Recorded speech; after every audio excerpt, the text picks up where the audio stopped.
Denny Cagur berencana mewariskan cita-citanya yang gagal terwujud di masa lalu, kepada anak keduanya, Fatlikal Muhammad Arsa.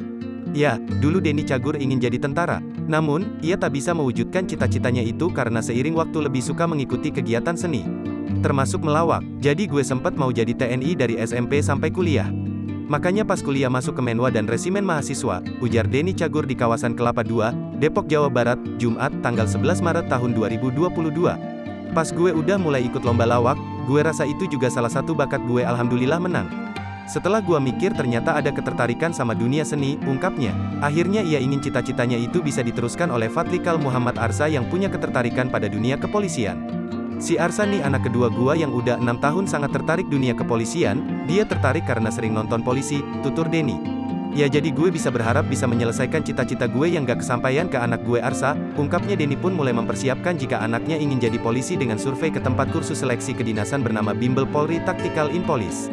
Gue survei ke sini dan gue lihat Bimbel Polri Tactical in Police punya fasilitas yang lengkap, ya bagus banget. Semoga gua sehat terus jadi bisa antar anak latihan di sini untuk jadi polisi, ujar Denny Cagur.